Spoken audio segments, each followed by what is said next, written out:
안녕하세요, 부자아빠입니다. 새해 되고 나서 롤러코스터급 장세에 많이들 혼란스러우실 것 같습니다. 저도 요즘 같은 장세는 좀 정신없는 것 같은데요. 급락하고 급등한 비트코인 이대로 상승으로 가는지 아니면 조정이 한 발 더 남은 건지, 다음 주에 있을 트럼프 취임식이 시장에 어떤 영향을 줄지에 대한 이야기로 오늘 영상 진행해 볼게요. 그럼 시작합니다.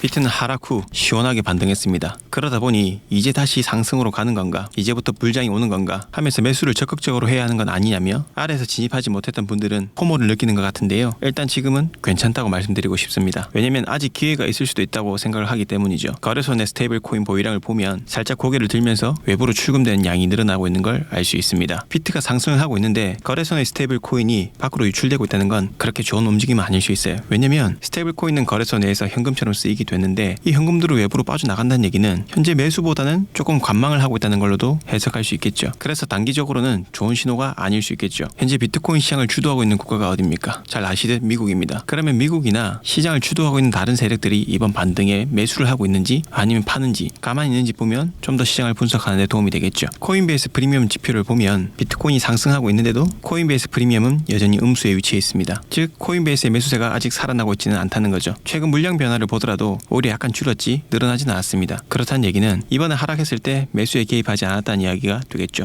이 암호화폐 시장의 대표적인 마켓메이커, 즉 세력이죠. 그 중에서도 시장에 막대한 영향을 미치는 윈터뮤트의 지갑입니다. 윈터뮤트의 물량 역시도 1월 9일에 비해서 오히려 물량이 줄었다는 걸 알 수 있습니다. 바이낸스 역시도 마찬가지죠. 이더, 솔라나, 테도 보유량도 줄었습니다. 즉 코인 시장의 대표 세력이라고 할 수 있는 이 세 곳이 적극적으로 매수에 개입하지 않았다는 것이고, 이 부분에 대해서는 우리가 생각해 볼 필요가 있겠죠. 지금 비트가 상승을 하고 있지만 세력도 지금 추가적으로 다시 하락할 수 있는 것에 대해서 준비하고 있는 건 아닐까. 세력들이 보기에도 아직 단기 방향성은 좀 불확실성을 가지고 있는 게 아닐까 하고 말이죠. 왜 이렇게 생각을 하냐면 보통 하락을 했을 때 거기가 바닥이라고 여겨지면 세력들의 큰 매수세가 붙는 건 당연한 말 아니겠습니까? 그런데 오히려 물량이 줄었고 이번 하락 때도 크게 매수 개입이 없었다는 건 아직 한 발 더 남았다고 생각하는 게 아닐까 하는 합리적 의심을 해보는 중입니다. 제 말이 100% 맞지 않을 수 있습니다. 하지만 이런 정황 근거들을 가지고 추측을 한번 해보자는 거죠. 그럼 만약에 세력이 한 발 더 남았다고 본다면 무엇 때문일까 생각해 봤습니다. 아무래도 모두 다 아시는 다음 주 월요일에 있을 트럼프 취임과 일본의 금리 결정 이벤트 때문인지 않나 싶어요. 대부분 이렇게 생각하고 있습니다. 트럼프가 취임식을 하고 나면 비트코인이 떡상하는 거 아닌가? 라고 생각할 수 있겠지만 그건 그날 트럼프가 어떤 발언을 하고 시장이 어떻게 받아들이냐에 따라서 오히려 충격이 올 수도 있다고 생각해요. 이런 거죠. 작년 미국 대선 때 트럼프가 비트코인이랑 암호화폐를 무기로 들고 나와서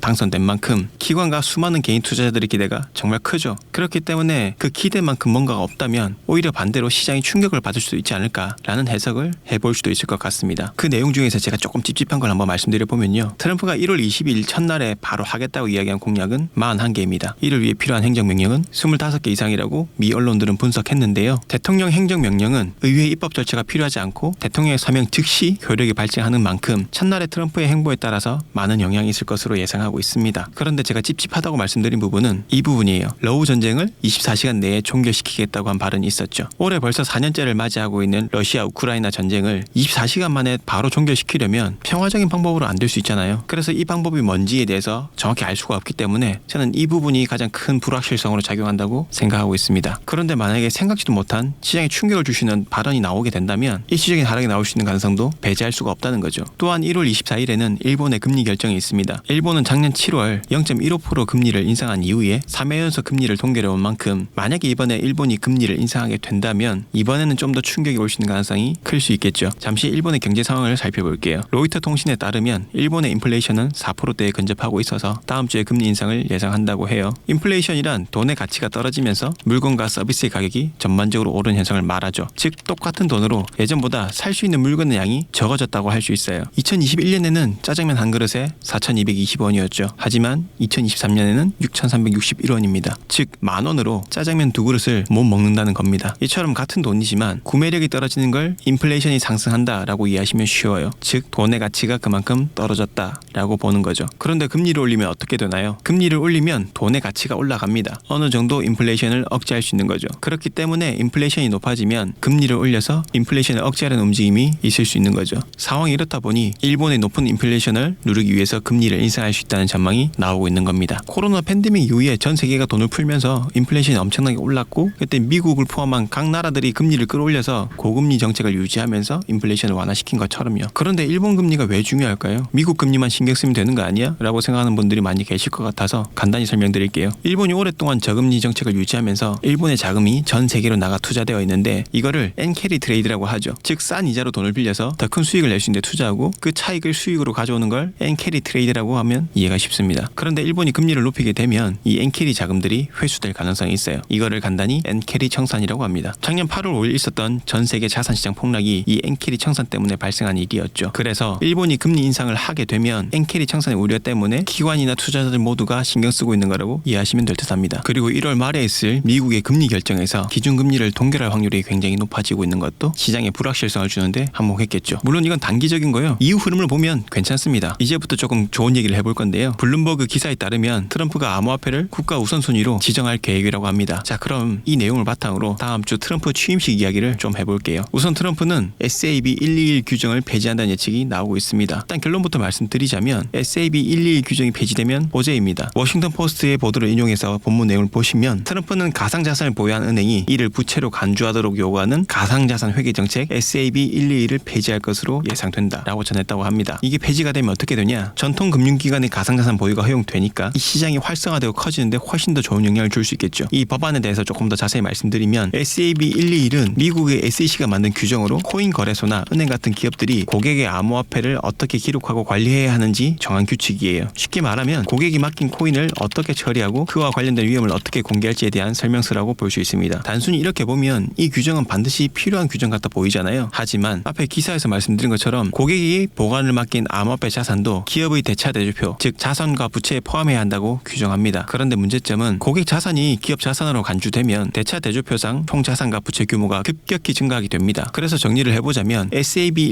121은 암호화폐 시장의 투명성과 신뢰를 높이는 데 기여하지만 기업들에는 너무 많은 책임과 비용을 부과해요. 그럼 자본력이 부족한 작은 기업들은 살아남기가 어려워집니다. 이러한 요소들은 시장이 커지는데 방해가 될 수 있겠죠. 왜냐하면 시장으로 새로운 플레이어가 계속 유입되어야 하는데 이런 허들 때문에 대형 기관이 시장을 독점하게 되면 새로운 플레이어 유입이 어려워지면서 시장이 성장하는데 방해가 됩니다. 결정적으로 SAB 121은 미국 은행이 암호화폐를 보유하는 것을 금지했다고 앞에서 말씀드렸죠. 이 규정은 특히 전통 금융 시스템과 통합하려는 암호화폐 기업들에게 큰 장애로 작용했었습니다. 그렇기 때문에 SAB 121이 폐지가 되면 암호화폐 시장에 호재로 작용하는 겁니다. 외에도 다음 주에 있는 트럼프 취임식에서 나올 발언들에 대한 예측들이 나오고 있습니다. 본문 내용을 한번 볼까요? 본격적으로 취임식 이야기 들어가기 이전에 아직 구독하지 않으신 분들은 구독 눌러주시면 감사하겠습니다. 구독 눌러주신 분들은 올해 수익 대박 나실 겁니다. 작년에 계속 화두가 되고 중요하게 생각했던 전략적 좀비 자산에 대한 내용과 작년 대선 기간 동안 계속 강조하고 강조했던 비트코인과 암호화폐에 대한 약속을 이행할 거라고 트럼프 전임팀 대변인 브라이언 휴즈가 말했다고 하니까 트럼프 취임 이후에 약속이 지켜질 가능성이 높지 않을까 기대하게 되는데요. 몇 가지만 정리를 해보자면 첫 번째 행정명령 중 하나는 암호화폐 분야의 주요 인물 약 20명으로 구성된 대통령 암호화폐위원회를 설립하는 것, 조금 전에 말씀드린 SAB 121 폐지, 그리고 은행 접근성을 강화하는 추가 명령이 발생할 가능성이 높습니다. 그러면 암호화폐 회사들이 은행과 관계를 구축하는데 어려움을 겪는 문제인 탈은행화 문제를 해결할 수 있겠죠. 그러면 2025년에는 이 코인 시장의 규모가 훨씬 더 커지게 되고 신규 자금들도 더 많이 수혈될 수 있고 그렇게 수혈된 자금들은 시장을 상승시키는데 연료가 될 수 있겠죠. 11조 5천억 달러, 약 1경 6,746조를 운용하는 블랙록이 캐나다에서 비트코인 ETF를 출시합니다. 캐나다의 금융시장은 해마다 성장하면서 약 세계 10위에 달하는 규모를 가지고 있는데요. 그렇기 때문에 블랙록의 비트코인 ETF가 캐나다에 오픈이 되면 큰 유동성이 시장으로 들어오는 창구가 하나 더 열리게 됩니다. 간단하게 말하면 돈이 들어올 수 있는 문을 하나 더 열게 된다는 거죠. 그러면 더 많은 자금들이 시장으로 계속 들어올 수 있겠죠. 또한 미국의 공기업들이 비트코인을 매수하고 있습니다. 위에서부터 건설, 에너지 관리, 인공지능, 기술, 바이오 등의 기업들이 비트코인을 이미 가지고 있거나 매수하기 위한 계획을 세우고 있다고 해요. 미국의 공기업들은 보시는 기준들로 자산을 매입하는데요. 항목 하나하나를 보면 리스크를 줄이면서 장기적인 이익을 얻을 수 있는 자산, 인플레이션과 금리, 글로벌 경제 상황을 고려해야 되고 법적인 부분과 세금 관련 요건이 충족돼야 되겠죠. 공기업이니까 당연한 말 아니겠습니까? 그리고 시장에서 쉽게 거래가 가능하고 현금으로 전환이 쉬운 자산, 마지막으로 기업의 핵심 비즈니스 및 성장 목표와의 연계성, 최소 이 5가지 조건은 갖추고 있어야지만이 미국의 공기업들은 투자를 한다는 거죠. 그러면 미국의 공기업들이 보기에 비트코인이 이러한 조건에 부합된다고 보고 있는 것 같습니다. 이제는 비트코인이 완전히 주류 금융으로서 자리 잡아간다는 뜻으로 볼 수 있겠죠. 비트코인과 알트코인의 최고점을 알 수 있는 파이사이클 인디케이터입니다. 2021년 불장에는 이 녹색 선을 한참 넘어서 이 하얀색 선이 그어졌던 이 순간이 최고점이었습니다. 그리고 지금은 비트코인이 비트코인이 이 파란색 선에서 우상해주면서 상승 추세를 유지해주고 있고 녹색 선까지는 아직 한참 남았어요. 그렇다는 얘기는 아직까지 비트코인의 상승폭은 한참 남았다는 거겠죠. 그렇기 때문에 지금 당장 가지고 있는 알트들이 좀 덜 오른다고 하더라도 기다림 속에서 충분히 좋은 결과가 있을 거라고 저는 생각합니다. 우리가 기다리는 알트 물량을 알 수 있는 알트바이 시그널 지표에서도 아직까지 알트코인들은 여전히 매수하기에 매력적인 구간에 위치해 있어요. 즉 대부분 알트코인은 본격적인 상승을 시작도 하지 않았다는 것을 알 수 있죠. 그리고 과거의 데이터를 보시면 이 녹색 구간에 가까웠을수록 알트코인을 매집하기 좋은 구간이라는 걸 알 수 있어요. 근데 지금은 완전히 녹색 구간 아래에 있죠. 그리고 이 수치가 최소한 이 정도 올라왔을 때 이제는 알트가 정말 많이 올랐구나, 좀 슬슬 현금화를 해봐야겠네 라고 생각할 수 있는 지점이기 때문에 적어도 그때 가서 우리가 알트 시즌이 이제 좀 한 달락 마무리되었구나 라고 생각해봐야 될 것 같습니다. 저는 현재 공개 브리핑 채널과 멤버십 채널 두 개를 운영 중인데, 공개 브리핑 채널에서는 주로 비트코인 데일리 시황이나 테더 도미넌스, 비트코인 도미넌스 등의 브리핑, 그리고 중간중간 온체인 데이터를 올리면서 실시간으로 시장 흐름을 파악하는 데 도움을 드리고 있고, 멤버십 채널에서는 공개 브리핑에 올라가지 않는 알트코인들의 디테일한 브리핑이나 그때그때 좋아 보이는 알트 브리핑 등에 대해서도 올려드리고 있습니다. 어제 멤버십 라이브 하기 전에 제가 도지코인 브리핑을 올려드렸었고, 올려드린 뒤에 얼마 지나지 않아서 10% 이상 상승이 나왔습니다. 이거 외에도 투자에 활용하실 수 있도록 여러 컨텐츠를 제공할 수 있으니까 필요하신 분들은 아래 고정 댓글에 블로그 들어가셔서 참고하시면 될 것 같습니다. 이제 마무리해 볼게요. 연초가 되며 알트장을 기대했었지만 생각보다 크게 달려주지 않아 답답할 수 있습니다. 하지만 아직 새해가 된 지 한 달도 지나지 않았고 1분기는 3개월 이상 남았죠. 시장을 오래 겪어보신 분들은 아시겠지만 알트들은 달리기 시작하면 단 며칠 만에 수백 %씩 상승하는 경우도 일비재하게 발생하기 때문에 이 지루한 시간들 잘 이겨내서 큰 수익들 얻으시면 좋겠습니다.